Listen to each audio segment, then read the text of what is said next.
Hello there, my name is Gorry. I'm a solicitor, and this short video is just going to take a look at will trusts. In other words, setting up a trust in your will in Ireland. It is by definition going to be a relatively short video, and it's going to just touch on trusts, but I mean, trusts have become increasingly popular in Ireland in the last number of years, and they have been the subject of certain controversy with the so-called Kilkenny Trust having been set up and procuring or inducing a lot of people to enter this trust or put property into the trust to try to put it beyond the reach of creditors. This video is going to just look at will trusts in general and why you might set up a will trust. What appears to be one of the most boring topics imaginable has been the subject of closer scrutiny by those looking to put assets beyond the reach of creditors. This was the situation, or is the situation, in relation to the Kilkenny Trust. This controversial trust is one where people, in an attempt to hold on to their family home or other assets that they may own, put them into this trust and hope for the best, basically. Why set up a trust? If you have significant debt problems and you're looking to put assets out of the reach of your creditors, a trust can be a very useful device. However, if you are the one with the borrowings, you are the one with the big debts, and you're seeking to put your assets beyond the reach of creditors, then setting up a trust is not foolproof, and it can be attacked and unravelled by creditors.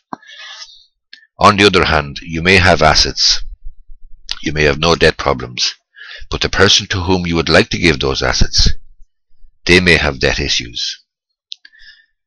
You obviously then would be afraid that your hard-earned assets, for example a home or a farm or whatever, may end up in the pot for distribution to the creditors of your loved one, be that a daughter or a son.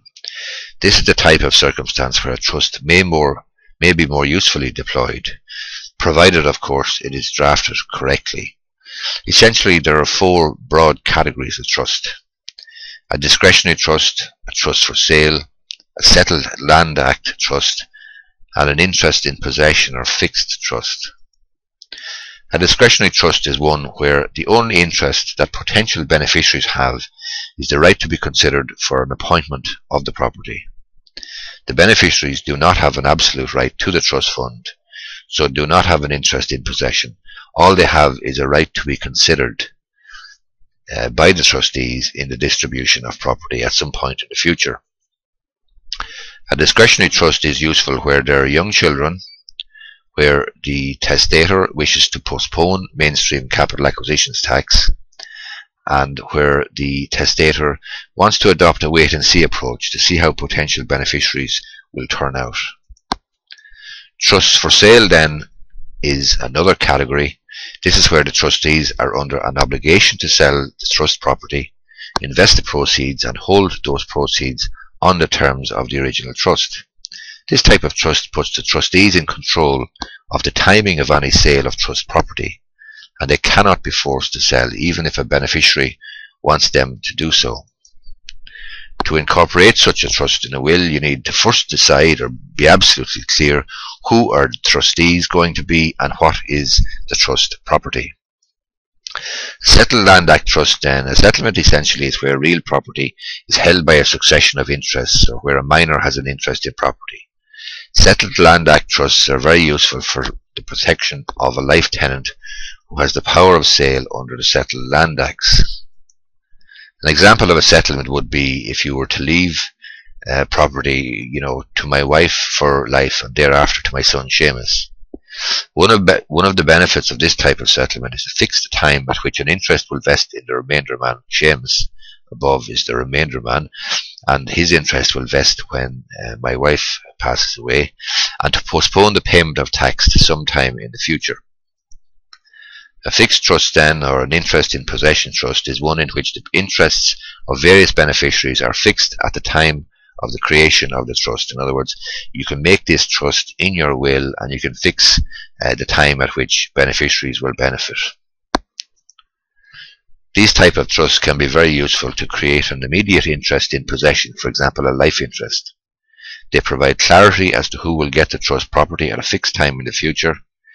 They also allow a testator to postpone the vesting of an interest until a beneficiary reaches a certain age, for example 18 or 21, and they can be very useful to avoid discretionary trust tax provisions. The Land and Conveyancing Law Reform Act of 2009, however, has wrought significant changes in this whole area of trust law. For example, various rules, for example the rule against perpetuities, which was a sort of a trust-related rule, which may have affected a trust, has been abolished. Other rules have also been abolished with this legislation. The 2009 Act also introduced a simpler way of dealing with trust land, which up to then had been governed by the very old legislation, the Settled Land Acts of 1882 to 1890. The 2009 Act covers all trusts of land, whether created by will or otherwise, in other words, living trusts. The Act also sets out the powers of trustees of land, procedures for resolution of disputes, jurisdiction of the courts to vary and make other orders in relation to trusts, and offers protection for purchasers of trust land. My name is Terry Gorry, solicitor in Enfield, County Meath. If you wish to create a trust, or if you wish to have a will drafted in which you want to create a trust to protect property for a loved one, and the loved one may have significant debt problems, and you're concerned that those your assets may end up in a big pot for distribution to the creditors of your loved one, or if you wish to create a will, feel free to contact me. My details are on the screen there. Thanks for watching.